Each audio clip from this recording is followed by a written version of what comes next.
Bien, pasaré lista. Kenia Tamara. Buenas tardes, Buenas presente. tardes. Ocaris María. Buenas tardes, presente. Daniel Elías. Daniel Elías. ¿No está? Astrid Michelle. Presente. Estrella Celeste. Estrella Celeste. ¿No está? Celina María. Presente. Celina. Jennifer Patricia González. Presente. Luis Carlos Blanco. Luis Carlos Blanco. ¿No está? Jenny Dariela. Presente. Isaac Israel. Isaac. ¿No está? Héctor Enrique. Presente. Lisbeth Saori. Lisbeth. ¿No está? Lizzie Yvette. Presente, Lick. Luis Ramón Zavala. Presente. Alejandra Jaxel Rubí. Alejandra Rubí. ¿No está? Alejandra Nicole. Presente. María Fernanda Ulloa. Presente. Jacqueline Nicole. Jacqueline Nicole no está. Carlos Eduardo Osorio. Presente. Daniela Saraí García. Presente. Soani Elisa Amador. Presente. Breni Lisette Cruz. Presente, buenas tardes. Buenas tardes, María Fernanda Turcios. Presente, buenas tardes. Aida Virginia. Presente, Liz. Buenas Raúl tardes. Dios lo Gutiérrez. bendiga. Igualmente. Raúl Antonio Montoya. Raúl Antonio. ¿No está? Linda Alejandra Luque. Presente. Roger Leonardo Aroca. Presente. Aroca. Serás pariente de un famoso rebelde de los españoles, ¿cómo se llama? Alonso de Aroca. A saber si serás pariente de él. Porque Probablemente. ese apellido es muy extraño. Y él es un personaje muy interesante de la historia de Honduras. Ujú. Fátima Nazaret. Buenas tardes, presente. Ok. Salvador Gamaliel. Salvador Gamaliel. ¿No está? Cristel Abigail. Presente. Denise Judith Sánchez. Presente. Víctor David Santos. Presente. Melanie Isamar. Presente, buenas tardes. María José Girón. Buenas tardes. Presente, buenas tardes. Buenas tardes. Osman Adonis. Presente. ¿Alguien más que haya entrado recientemente? ¿O no está en la lista? Sí, presente, Salvador. Me sacó la clase. Salvador, listo, Salvador. ¿Alguien más? Gracias. Lisbeth Saori. Lisbeth. Lisbeth Saori. ¿Quién más? Yo, ingeniero, pero hasta ahí el adicional a la clase. Ok, ¿tu nombre completo, por favor? OTI, OTI Latina, ¿Sí? Madrid, Mariela. Madriera. Madrid. Ok, ¿alguien más? Madrid. Nadie. Garay. Estrella. Estrella de Celeste Garay. Listo, ¿quién más? ¿Nadie más? Aquí en el chat quiero ver. Daniel Sirgi. Vamos a ver, aquí arriba estás, creo yo. Sí, aquí estás. Listo. ¿Nadie más? Continuamos entonces. Bien, si se fijan en el aula virtual, ya creo que he colocado, si no me equivoco, ya he colocado el enlace a todas las tareas del parcial, del trimestre. Voy a mostrarles rápidamente aquí en el aula virtual para que estén entendidos. Permítanme, les muestro en pantalla. Vamos a ver, en la grabación no se va a poder ver, quizá, porque no tengo activado lo del navegador. Aquí de las 3 de la tarde, acá. Ya aparece, voy a mostrarles aquí, permítanme. Me desapareció la herramienta. Aquí. Les he dejado así, dividido en la entrega de tareas. Aquí en la esquina hay un menú, ¿verdad? Para poder acceder a las categorías. Si le dan en entrega de tareas, los va a llevar directamente ahí. ¿verdad? Para recursos de asignatura, arriba están todos los documentos de la iglesia y también les dejé la Biblia de nuestro pueblo ahí. Para la parte de entrega de tareas, pues aquí está la tabla que les mostraba y está cada enlace con su fecha y hora de cierre. Además, tiene una serie de instrucciones que las deben leer, evidentemente. Ahí está la película del primer parcial, luego están las tareas del segundo parcial, ahí está la viñeta, ¿verdad? Que tiene esa forma así. El video de la tablita, viene cada enlace con su entrega y la película del segundo parcial. En el tercer parcial, pues está también los mismos detalles con sus enlaces y la película del tercer parcial del Padre Pío. Luego viene la presentación de la asignatura con el sílabo de la clase, el video de la clase que grabamos el lunes. Y el día de ayer también, ahí está la grabación también del día de ayer con su PDF. Así poco a poco vamos a ir llenando el aula de video, PDF, hasta completar el contenido. Así que tendrán acceso a todo lo que vayamos viendo en las diapositivas, ¿verdad? Ahí van a ir apareciendo los temas conforme vayamos avanzando. Eh, a veces si el video es de Zoom, pues subo el de Zoom, si no, el que he grabado yo, pues es el que voy a subir. Nada más para informarles que ya está esa parte lista, ¿verdad? Ayer tuve un problema con los de la tarde, llevan doctrina social conmigo también, y en la tarde di toda la clase y no grabé nada de video. Me tocó que quedarme todavía como 20 minutos al final grabando nuevamente todo lo que expliqué, pero un poquito más rapidito, y les tuve que decir que tuve que volver a grabar la clase porque no podía fallarles en eso. Estaban un poco desesperados al no ver nada en el aula virtual. Pero entiéndanse que esta semana pues es para adecuar el aula virtual. La mayoría de catedráticos van a empezar a subir cosas esta semana.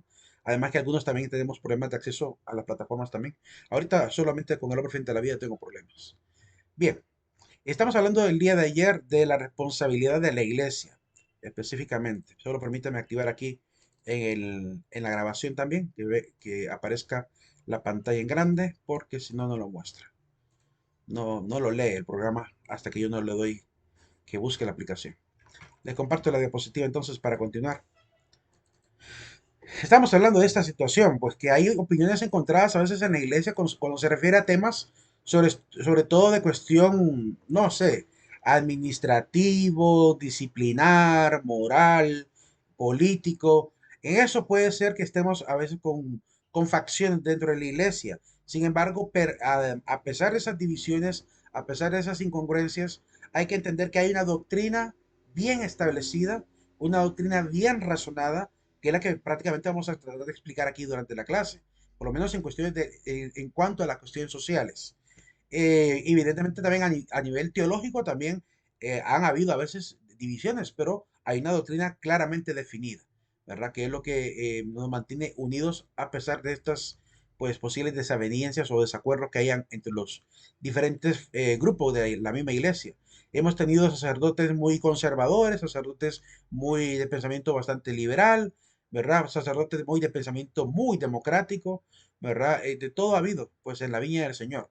Y pues al respecto de eso hay algo que el catecismo de la Iglesia Católica nos recuerda, y es que hay un elemento que no podemos obviar dentro de la conciencia humana, que se llama objeción de conciencia.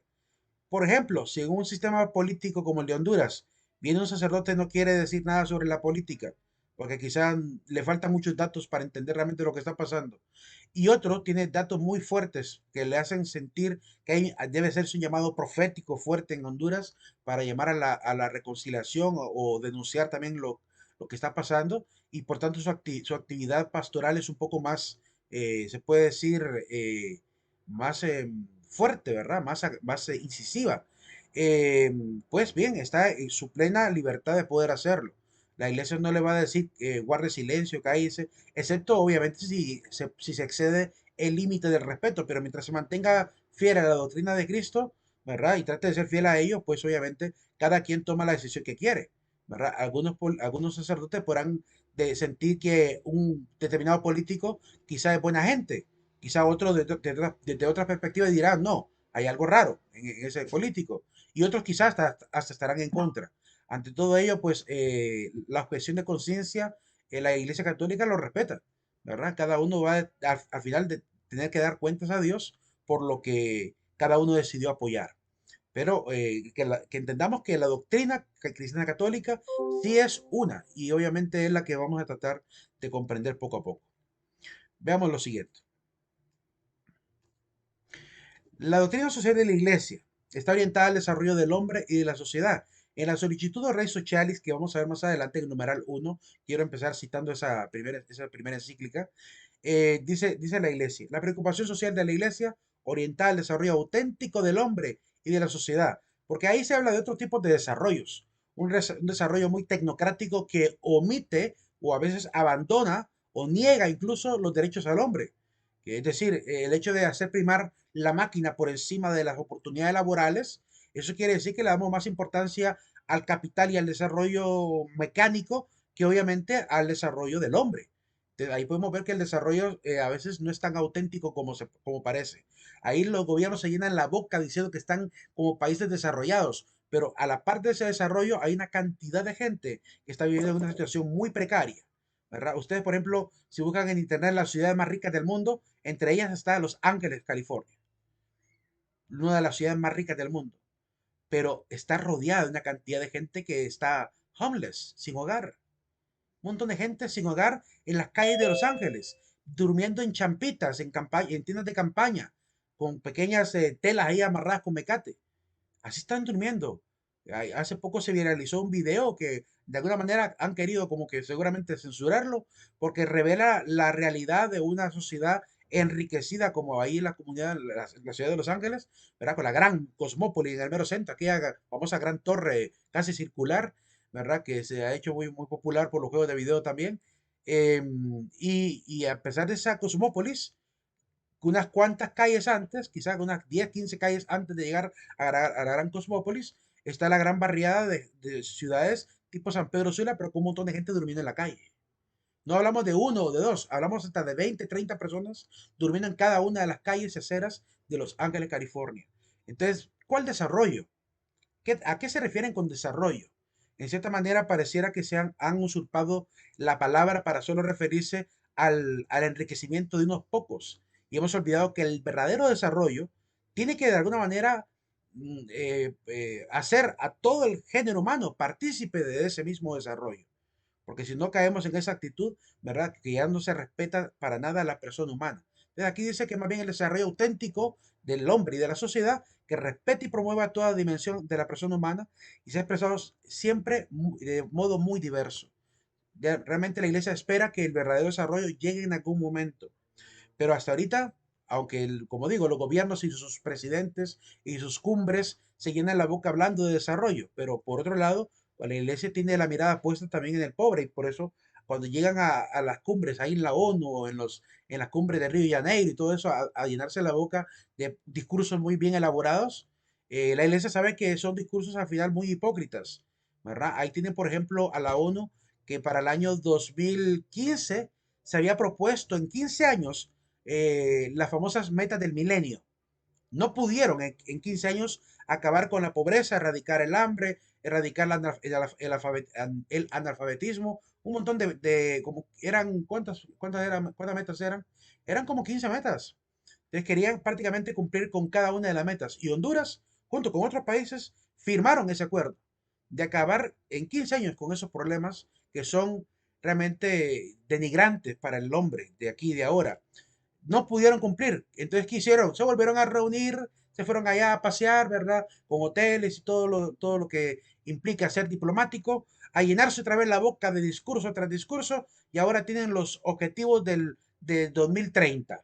Entonces esperan que esos objetivos que no cumplieron en 15 años, sí los van a poder cumplir en 30 años. Ya vamos por 2022, faltan 8 años. Y preguntémonos si ya erradicaron el hambre, pero preguntémonos si ya erradicaron el analfabetismo.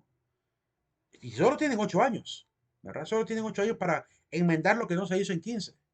Entonces, como digo, los políticos se llenan la boca muy a menudo de este tipo de discursos hablando de desarrollo de aquí y allá. Mucha gente no es, ¿cómo se puede decir? No es adepto de la ideología socialista, por ejemplo, de algunos presidentes. Pero hay un presidente socialista que en una ocasión en esas cumbres dio un discurso, que ese sí fue discursazo en realidad, que fue don Pepe Mujica. Don Pepe Mujica, presidente del Uruguay en ese entonces, dio un discurso en Río de Janeiro 2021, creo que fue 2022, no fue 2021, ¿cuándo fue esa cumbre de Río? 2001 creo que fue, no recuerdo muy bien, pero se dio un discurso que se ha vuelto muy importante para compartirlo, porque el discurso hasta le pusieron musiquita así de fondo, con imágenes del planeta Tierra y de la fauna y de la flora, porque eso era una cumbre al respecto del desarrollo y en función de acabar con la contaminación y todos esos detalles de carácter ecológico. Entonces, él, después de escuchar tanto discurso, como que se cansó de tanta hipocresía, se levanta de su podio a participar en la cumbre, a dar su discurso y dice, permítasenos decir unas cuantas cosas, dice él. Y así empieza a dar una serie de cosas que son muy, pero muy realistas. Yo les voy a compartir ese enlace a ese video. Y tal vez hoy por la noche, ¿verdad? En un momento de descanso, escuchen el video. Él casi ni sale ahí, creo que solo son imágenes del planeta Tierra las que salen, pero escuchen a este anciano, ¿verdad? Que muchos, como digo, no son adeptos a su ideología socialista, pero lo que dijo en esa ocasión tiene mucha verdad, tiene mucha verdad. Dice él, por ejemplo, ¿se imaginan si de repente la India tomara la determinación de impulsar el que cada ciudadano tenga 2 o hasta 3 automóviles como tiene Inglaterra o Alemania? ¿Se imaginan que hicieran ellos con la sobrepoblación que tiene? ¿Qué es lo que anda realmente ahí, verdad, palpitando en esas cabezas? Dice él. Entonces dice, realmente, esa es la pregunta de por qué vamos tan acelerados produciendo y produciendo recursos, malgastando el recurso, ¿verdad? Cuando realmente no toda la gente va a tener siempre ese acceso, no tendrá ese acceso. De hecho, hay cementerios, cementerios de automóviles, cementerios de bicicletas, cementerios de estufas, cementerios de refrigeradores, porque sacaron el modelo, no se vendió y entonces lo mandaron a una, ya reciben el producto que no se vendió, el carro del año no se vendió, entonces al final sacan el carro del siguiente año. Entonces no lo quieren dar barato, mejor lo mandan allá a guardar a un cementerio de automóviles. Y por un errorcito que tenga la producción, también lo mandan al cementerio de automóviles. Una sobre oferta de productos que se llevan directamente pues, a la basura, ¿verdad? Y que eso implica un mal gasto de los bienes naturales, que son obviamente parte y destino de todos los seres humanos. Entonces, esa es la particularidad que en parte eso es algo de alguna de las quejas que él dice en el discurso, pero no les digo más para que lo puedan escuchar, ¿verdad? Vale la pena que puedan escuchar a este expresidente, ¿verdad? Que es, de hecho, por lo que sé, se ganó la fama de ser un buen presidente. Es decir, fue considerado buen presidente por lo menos por la gente del Uruguay, porque por lo menos afirman que no se sabe que por lo menos él, al menos él, no se le puede achacar que robó al Estado, porque salió con la misma cantidad de dinero con la cual entró. Es decir, sigue en una vida muy, muy sobria, ¿verdad? Un anciano que vive en sobriedad sin andar con lujos y no como otros políticos que entraron de clase media y salieron magnates. Entonces no se le puede achacar por lo menos eso a don Pepe Mujica y tampoco se le ha incriminado de nada respecto a la política que desarrolló en Uruguay. Y recuerden bien quién es Uruguay. O sea, ¿a qué país nos estamos refiriendo? Un país sumamente, bastante desarrollado a nivel de América del Sur y un país con un alto nivel cultural también. De hecho, se considera que Montevideo es la cuna de la filosofía, es la cuna del pensamiento latinoamericano. Entonces, para que tengan idea del nivel de cultura a que han llegado en ese país. Y obviamente no era menos que tuvieran un presidente más o menos adecuado. La doctrina social nace del llamado evangélico. Dice la iglesia pues que todo lo que prácticamente va a cimentar como parte de lo que tiene que decir al pueblo o a las naciones, viene obviamente de Cristo, ¿verdad? Porque solamente en el nombre de Cristo se da al hombre la salvación. El hombre va a poder adquirir gracias a Cristo. Así que de Cristo hemos recibido todo lo que tenemos que saber respecto a la economía, al trabajo, a la técnica, a la educación, a la comunicación, a la política, a la comunicación internacional, a la relación entre la cultura. Ahí tienen a Jesús hablando con romanos, hablando con centuriones, hablando con Pilatos, a pesar de ser de diferentes naciones, con mucho respeto, ¿verdad? Con un trato ameno, con un trato pacífico, ¿verdad? Le pidió a un extranjero como el romano, que además estaba oprimiendo al pueblo, y aún así le sanó a un criado.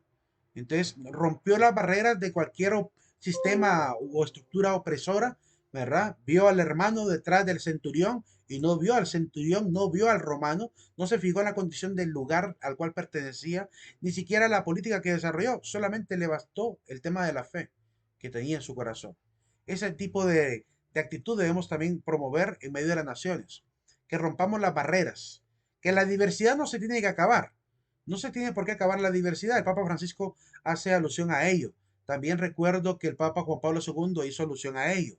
en la Fratelli Tutti lo van a poder encontrar, creo que en uno de los foros les he planteado una pregunta alrededor del tema de la diversidad, la relación entre la diversidad y la paz. Creo que hay un foro de Fratelli Tutti que les va a tocar reflexionar alrededor de eso.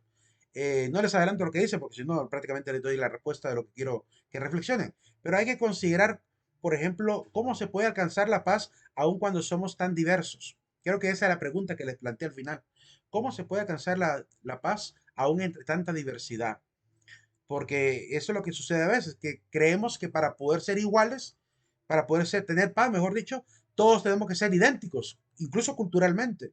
Y la iglesia más bien dice que más bien tenemos que aprender a reconocer la riqueza en la cultura del otro, la riqueza en la cosmovisión del otro, en su sistema de vida, ¿verdad? En sus costumbres, enriquecer a la humanidad de ello, porque eso es lo que vuelve rica la relación humana, convirtiéndonos a todos prácticamente con la misma cultura. Eso más bien daña más bien las relaciones al final, porque se pierde la riqueza, nos aburrimos de ser idénticos. Entonces, no, la diversidad se debe respetar aun cuando se busque el desarrollo, el progreso y la paz. Entonces, Cristo es el paradigma.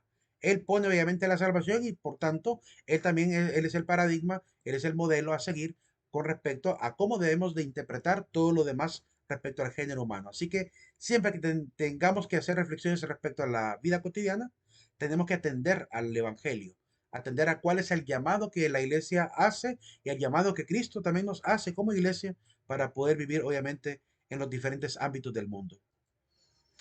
Si revisamos, por ejemplo, en el texto bíblico de San Lucas, capítulo 10, se acerca una persona y le pregunta a Jesús, ¿quién es mi prójimo? Y Jesús le respondió, un hombre que bajaba de Jerusalén a Jericó.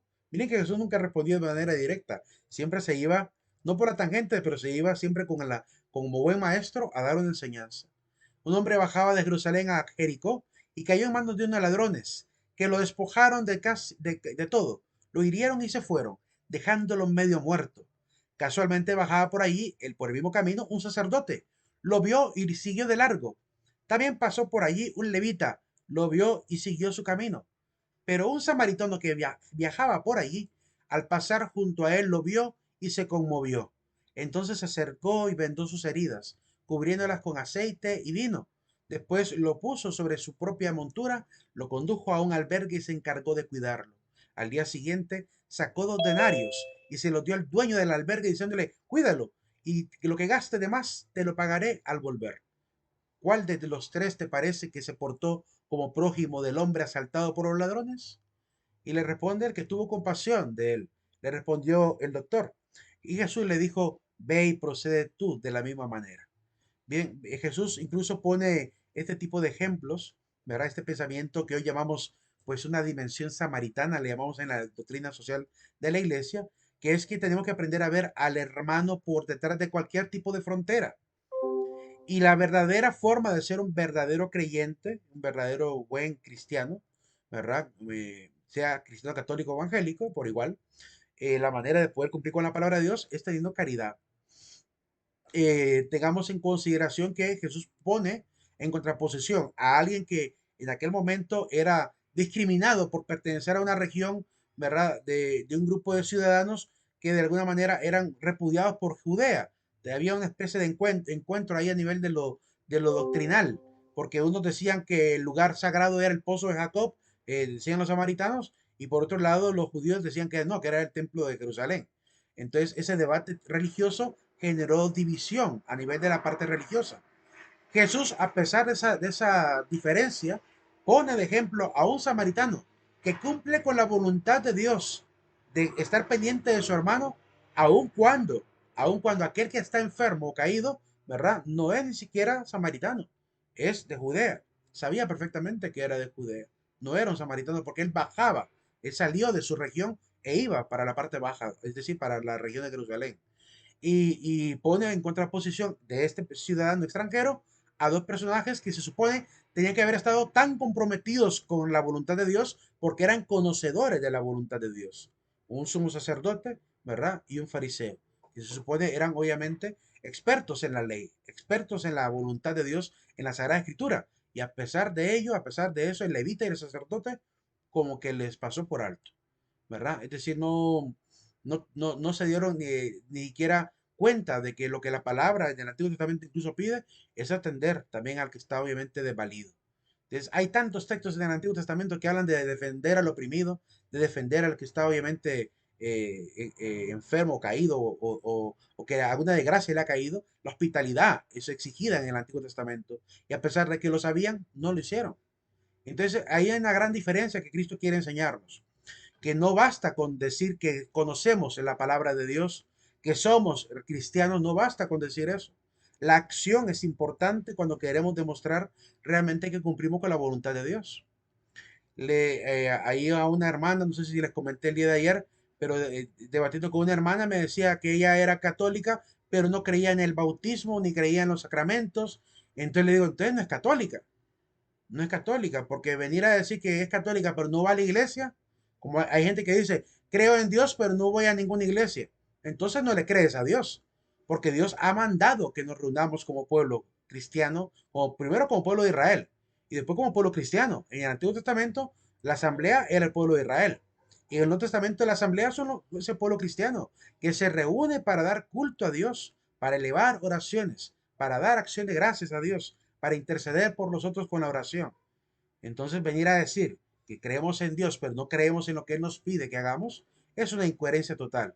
Es una actitud hipócrita y si es un catolicismo así, es un catolicismo light, un catolicismo sin compromiso. Entonces, no, el verdadero cristianismo que realmente la doctrina nos recuerda es aquella que además del conocimiento que necesitamos para poder formarnos y sembrar esa semillita de parte de la palabra y de parte del magisterio para que empiece a fructificar poco a poco en nuestra conciencia, pues eso de fruto. Y el fruto tiene que verse en la práctica. En la práctica, ahí tiene que verse el fruto que realmente hemos adquirido a la luz de la palabra. Pues al final el buen samaritano, ¿verdad? Deja a cargo al posadero y con la promesa incluso de interceder por él cuando vuelva a pasar. Es decir, a ese grado de compromiso, a ese grado de entrega. No basta, como le decía a los de trabajo educativo, no basta con simplemente ir a dejar una bolsita donde el hermano. No, quédese, platique, dialogue con él, conozca su vida, conozca su historia, ¿verdad? Atiéndalo bien, comprométase a atenderlo bien. Entonces les decía, Lick, pero ¿qué vamos a hacer ahí durante las 3 horas de trabajo educativo? Bueno, si ya platicaron, dígale qué puedo ayudarle y seguramente habrá algo en lo que puede ayudarle. De ahí vi a jóvenes encendiendo leña, vi a jóvenes barriéndole la casita, vi a una muchacha limpiándole el baño, vi a alguien dándole la comida en la boca a la hermana postrada en la cama. Es decir, vi a alguien haciéndole masajes a otro hermanito que tenía problemas de circulación. Es decir, hay tantas formas de servir al prójimo, ¿verdad? Que se puede perfectamente hacer. Entonces, a veces ponemos la frontera en el punto de yo ya le di y hasta ahí nomás llegó. Y no es eso lo que pide realmente la iglesia. A nivel de la doctrina social de la iglesia, lo que queremos es que haya un compromiso como el buen samaritano. Por eso, las pastorales que hoy en día la iglesia intenta impulsar son pastorales bajo una dimensión samaritana, para que realmente esta actitud, que diríamos una actitud samaritana, se haga presente en nosotros, ¿verdad? Para que realmente cumplamos a cabalidad con la voluntad de Dios. No basta con decir, ya le curé las heridas, sino que hay que también llevarlo a la posada. Hay que incluso procurarle el beneficio después de que esté siendo obviamente cuidado ahí por el posadero. Entonces implica que el compromiso de trabajar con los hermanos más necesitados tiene también un nivel de entrega mayor al que comúnmente hacen los políticos, el que comúnmente hacen los artistas, que simplemente se afanan por dar un regalito y hasta ahí nomás llegó. Ya nunca más volvieron a hablar del hermano, nunca más se volvieron a preocupar de él. Dentro de la visión cristiana católica no debe ser así. Si yo ya conocí un ambiente donde puedo estar ayudando, ¿por qué voy a dejar de ayudar? ¿Por qué dejaría de ayudar? No digo que hay que ayudar siempre como que ya fuera mi responsabilidad, pero obviamente algo de responsabilidad tengo, porque ya sé que hay una necesidad. Y si Dios me permite y me beneficia cada cierto tiempo tener aunque sea un plato de comida para regalar, ¿por qué no lo he de regalar? Es decir, el compromiso que exige la doctrina social de la iglesia es constante. Tiene que volverse algo constante, perpetuo, mientras vivamos en esta tierra, ¿verdad? Que no dejar que el clamor del afligido llegue al Señor, ¿verdad? Más sobre eso vamos a hablar también más adelante cuando miremos un poquito una parte de fundamentación bíblica. Es importante el ejemplo de samaritano y la dimensión samaritana, entiéndanse, ¿qué es esto? Pues la entrega más arraigada, más total de mi ser al otro, ¿verdad? Yo me entrego al otro y le sirvo bien. No por salir del paso, no para que me vean, no solamente para la foto, sino realmente veo que si puedo seguir ayudando, lo hago, ¿verdad? Y de hecho he tenido la alegría en el trabajo educativo social de ver a jóvenes que de repente al final dicen, mira, Lick, yo le dije a la hermanita que solamente iba a llegar durante tanto tiempo, pero sinceramente ahora le dije que voy a llegar por lo menos una vez al mes, la voy a ir a visitar, aun cuando la clase ya terminó. Entonces yo dije, qué excelente, eso es lo que realmente esperamos. Esperamos que la comprensión de la doctrina social de la iglesia y el trabajo educativo social que es complementario, pues nos ayude a abrirnos a esa vida de servicio que realmente es importante poder también hacer que fructifique en nuestra vida. Dice la Fratelli Tutti, el Papa Francisco, citando el discurso a los asistidos de las obras de caridad de la iglesia del año 2016. Al amor no le importa si el hermano herido es de aquí o de allá, o es de allá, porque es el amor que rompe las cadenas que nos aíslan y separan, tendiendo puentes, amor que nos permite construir una gran familia donde todos podamos sentirnos en casa, amor que sabe de compasión y dignidad. Entonces, no importa de qué cultura seamos, no importa de qué religión pertenezcamos, el llamado de la iglesia es general, es para todos, ¿verdad? Y la iglesia sabe muy bien que si el mundo escucha la voz del magisterio y atiende a este llamado a ser hermanos todos, como el Papa Francisco se lo ha propuesto con este documento tan bonito, uno de los documentos más bonitos que hemos tenido en la iglesia, eh, ¿cómo se llama? Pues sabe perfectamente que Dios va a ver todo eso, ¿verdad? Y de alguna manera la iglesia con eso está procurando que todos tengan la oportunidad de conocer la voluntad de Dios y hacerla a conciencia como tiene que ser. Entonces la doctrina social de la iglesia nace primero de la parte de ver a Cristo, ¿verdad? Ver a Cristo que en el samaritano lo vemos a él también. Cuando miramos en la parábola del samaritano y los teólogos han reflexionado, un santo de la iglesia ortodoxa, un escritor eclesiástico para nosotros, que es Orígenes, llegó a decir en un momento que el samaritano es Cristo, que se apiada de la condición del hombre en un estado de pecado, en un estado de naturaleza caída. Entonces es Cristo que se compadece del hombre y que lleva obviamente a la posada del Padre, lleva a este enfermo del pecado. Entonces es Cristo quien sana las heridas, es Cristo quien embriaga con el vino, es decir, que lava con el vino de su sangre. Es bien bonita la manera como él, de manera un poco mística, intenta explicar la parábola del samaritano, haciéndonos ver a Cristo también dentro de la parábola.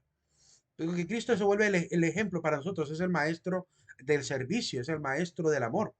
Miren en la última cena, ahorita en Semana Santa, tuvimos la oportunidad durante el jueves de la misa de la institución de la Eucaristía, leíamos el Evangelio donde Cristo se compadece de los apóstoles y les enseña, les da una última lección como buen maestro, la hospitalidad, el amor y el servicio al otro, sin andar pensando que es absurdo o ridículo como para alguien como él siendo maestro venir a lavarle los pies a los apóstoles. Y sin embargo, se quitó el manto, se enrolló la túnica, se la amarró bien, se puso la jofaina y se puso a lavar los pies de los apóstoles. Algo que el mismísimo Pedro ve indigno, al grado que le dice, no, maestro, tú no me tienes que lavar los pies a mí. Entonces prácticamente Jesús les enseña un acto de humildad en el último momento, en la última cena. Porque tenemos que entender que el servicio verdadero también nace de Cristo. Él es el ejemplo a seguir. Y los apóstoles también. Por tanto, también la doctrina social de la iglesia nace del llamado apostólico. Nace de esta actitud, primero de anunciar el Evangelio, que dona la salvación, que da la salvación por regalo.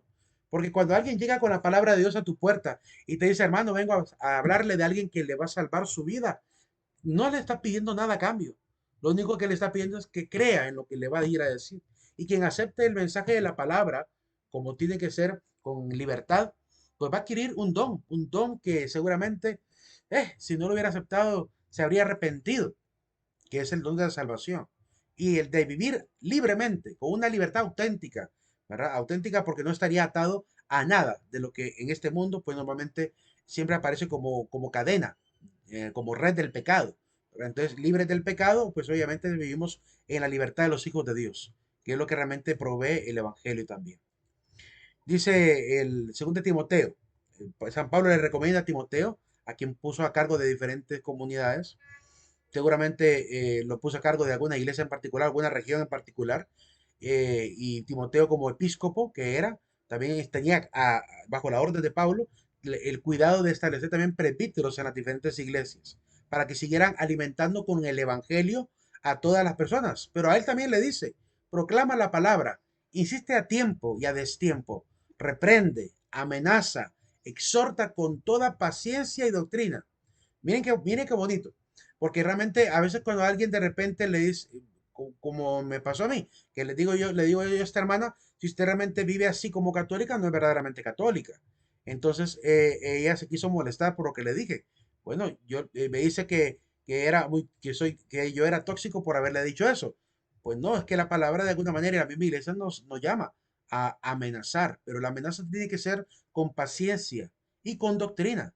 O sea que yo puedo perfectamente amenazar diciendo, usted se puede llegar a perder del camino, usted puede perder la salvación. Yo le puedo decir a alguien eso, por amor, no por odio, no por que me caiga mal. Se lo digo por un acto de amor que le digo, hermanito, usted así como puede ir a la perdición, ¿verdad? Mire que Cristo le trae estos días y yo puedo perfectamente iluminarle en ese sentido, porque la palabra me lo pide. Pablo le pide eso a Timoteo y es un llamado que nos sigue siendo hasta el día de hoy. Que a mucha gente no le gusta ser amenazado, claramente que no nos gusta. Igual al ladrón no le gusta tampoco que le regañe cuando está robando. Al mentiroso no le gusta que le digan que está mintiendo, ¿verdad? Al que mata no le gusta que le digan asesino. Entonces, obviamente, al que está en una vida de inmoralidad, no le gusta que le amenacen diciéndole que es un inmoral. Entonces, es evidente que, claramente que la amenaza no gusta al que quiere permanecer en el pecado, ¿verdad? Pero por amor y misericordia se debe mencionar por lo menos una vez, ¿verdad? No se tiene que tampoco ser tan insistente que caigamos mal, porque no se puede tampoco vivir así, ¿verdad? Se debe hacer el llamado, ¿verdad? Primero la corrección fraterna mía hacia una persona, así, en la intimidad, llegando donde él y decirle, hermanito, mira cómo estás dañando tu familia con tu alcoholismo. Yo le puedo ir a recomendar eso a un hermano. Y si no me hace caso, puedo llevar a un testigo para que de alguna manera podamos hacerle entrar en razón. Y si aún así no hace caso, pues, y él está dispuesto a que intervengamos toda la comunidad, pues se habla en comunidad con él, ¿verdad? Y si aún así ya no quiere, pues ahí sí se dice la Biblia, pues apártense de él y trátenlo como a un pagano. Es decir, no podemos insistir más de 3 veces. Primero íntimamente, después con un testigo y por último en la comunidad, para ayudar a un hermano a rectificar su mal proceder. Pero no podemos tampoco estar 50 veces al día insistiéndole toda la semana, acabándole con la paciencia y con la paz, porque no tampoco se trata de eso, ¿verdad? Hay una frase muy bonita de San Agustín que dice, Dios que te creó sin ti, no te salvará sin ti. Es decir, si la persona realmente no quiere la salvación, no se puede tampoco insistir tanto. Se puede insistir una vez, 2 veces por amor, pero de ahí ya no más. Porque evidentemente también hay que respetar la decisión de cada uno. Cada quien va a obtener lo que realmente desea en su vida. Dice el documento, bueno, el texto bíblico, porque vendrá un tiempo en que los hombres no soportarán la sana doctrina, que es lo que pasa hoy en día. Cuando la iglesia, por ejemplo, habla en contra del aborto, la gente que está a favor no soporta lo que la iglesia tiene que decir respecto al aborto. No soporta lo que tiene que decir la iglesia respecto a la excentricidad en el vestir. No soporta lo que la iglesia tiene que decir respecto a la corrupción política. No soportan la sana doctrina, porque claramente está anunciado que no soportarán las doctrinas sanas, sino que arrastrados por sus propias pasiones, se harán con un montón de maestros, un montón de gurús que andan por ahí, modelos, ídolos, que andan por ahí, ídolos de la farándula, ídolos de la política, gurús de la mercadotecnia y las ventas, que les meten en la cabeza un montón, ¿verdad?, de novedades. Dice, un montón de maestros por el plurito de oír novedades, apartarán sus oídos de la verdad y se volverán a las fábulas. Ahí tienen un montón de gente, ¿verdad?, vendiendo Herbalife por todos lados. Es decir, que caen fácilmente en la trampa y se vuelven partícipes de un sistema a veces de corrupción, en la política también. Entonces dice Pablo a Timoteo, tú en cambio, pórtate en todo con prudencia, soporta los sufrimientos, realiza la función de evangelizador, desempeña a la perfección tu ministerio. Entonces el llamado que tenemos como iglesia es que cuando nos hemos formado en la fe y hay algo que decir para ir ayudando a la sociedad a recibir este llamado de parte de Dios, pues hay que hacerlo con mucha paciencia, mucha perseverancia y no desfallecer en esta función de anunciar el Evangelio. Es prácticamente el testimonio de los apóstoles. ¿A qué grado los apóstoles se comprometieron en anunciar la verdad? Bueno, al grado que todos ellos padecieron martirio. Todos padecieron martirio y persecución, cárcel, desvelos, maltratos, latigazos, hasta la muerte, ¿verdad? Entonces, evidentemente, todos los apóstoles pasaron por esa situación y dejaron como ejemplo al mundo cristiano, ¿verdad? Que hay que ser constantes, totalmente constantes, al respecto de la entrega que hay que tener para el anuncio del Evangelio. La misión de la iglesia es anunciar y dignificar al ser humano. Cuando la iglesia cumple con su misión de anunciar el Evangelio, enseña al hombre, en nombre de Cristo, su dignidad propia, es decir, le recuerda al hombre que no puede ser maltratado, le recuerda al hombre que no puede dejarse pisotear por un sistema opresor. Le dice al hombre que está llamado a vivir en la libertad de los hijos de Dios. Y además, ¿verdad? Le anuncia su propia vocación a la comunión de las personas y le descubre las exigencias de la justicia y de la paz conforme a la sabiduría divina. Entonces, el llamado es para que se salve, pero también para que sea partícipe de ayudar a otras personas también. Una vez que alguien ha sido restaurado, ¿verdad? Y así como un montón ahí en los hogares de niñas, yo he tenido la oportunidad de conocer en los hogares de niñas, cuando estas jóvenes, después de que estuvieron a veces desde los 3 años hasta a veces a los 16 años aproximadamente, suelen estar en los hogares de niñas o de niños. Y una vez que las hermanas les dan la opción de si quieren quedarse para volverse hermanas, digamos si son monjitas, si quieren ser monjitas o se quieren independizar y por tanto ya tomar una vida independiente, les plantean obviamente esa opción.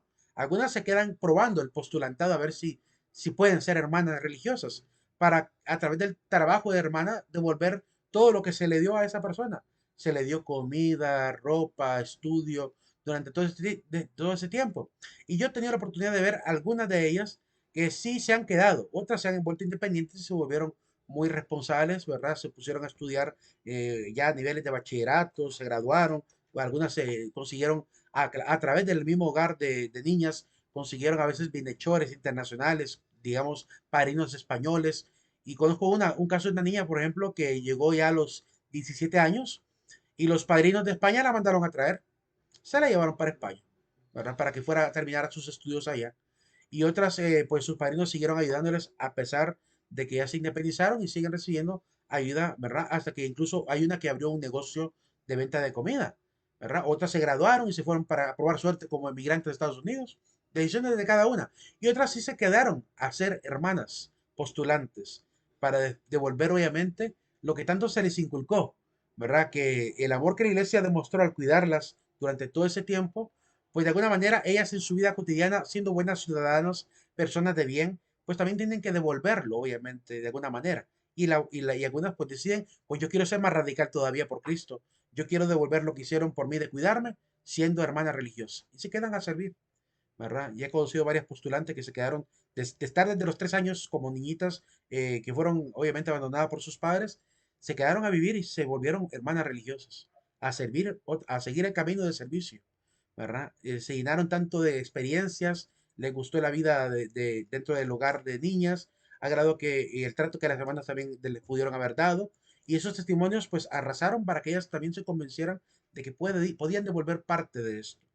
Quizás nosotros no hemos pasado por un beneficio de parte de la iglesia, pero estamos llamados a que en nuestra cotidianidad, si hemos tenido la oportunidad de nacer en un hogar digno, con oportunidades que otros no tienen, pues también tenemos la responsabilidad de alguna manera de devolver a Dios, ¿verdad? Porque sin Él somos nada y todo lo que hemos obtenido en la vida, oportunidades y todo, es por providencia divina. Que no queramos reconocer que hay providencia de Dios en las cosas buenas que hemos obtenido, pues es otra cosa.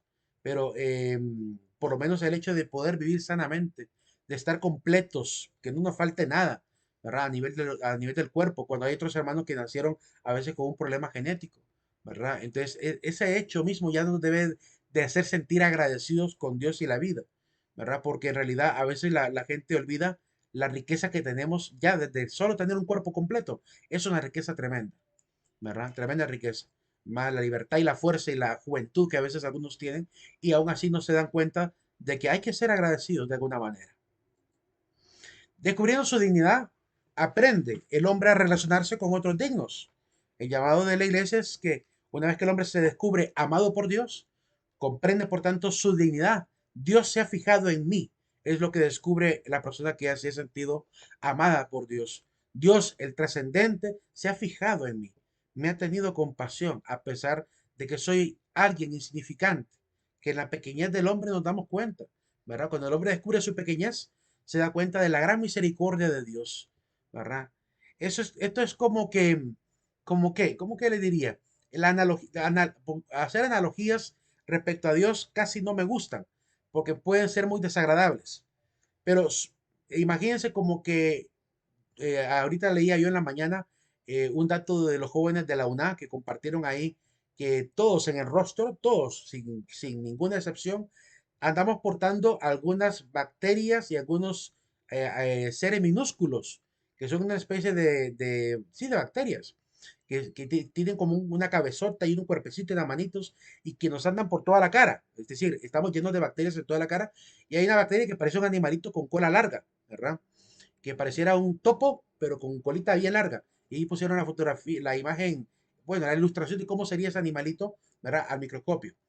Y pues imagínense, es como que yo viniera y por un simple acto de amor dijera yo, ay, ¿verdad? Voy a cuidar muy bonito a mis bacterias.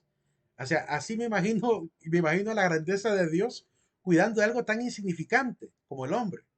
Pero Dios se ha apiadado de nosotros. Dios se ha apiadado de nosotros, a pesar de ser tan minúsculos y pequeños ante su presencia, ha tenido compasión con nosotros, ha entrado en nuestra historia y nos ha revelado, ¿verdad?, quién es, nos ha dado a conocer el designio de su voluntad y ha querido que también reconozcamos, ¿verdad?, dónde estamos ubicados. No es que estemos en el cuerpo de Dios, que somos criaturas de Él, pero que sirva esa analogía para que más o menos pongamos en una dimensión bastante desproporcional en realidad de la grandeza de Dios en comparación a la insignificancia del hombre. Pues desde ahí Dios nos dignifica, a pesar de ser aparentemente insignificantes ante la creación, ¿verdad? Ante Dios no somos insignificantes. Somos realmente, dice el Salmo, es Salmo 8, dice el Salmo 8, Dios Señor nuestro, qué grande es tu nombre por sobre toda la tierra. Dice, cuando miro el cielo, obra de tus manos, la luna y las estrellas que has creado. ¿Qué es el hombre para que te acuerdes de él? El ser humano para darle poder. Lo hiciste poco inferior a los ángeles, lo coronaste de gloria y dignidad. Le diste el mando sobre las obras de tus manos y todo lo sometiste bajo sus pies.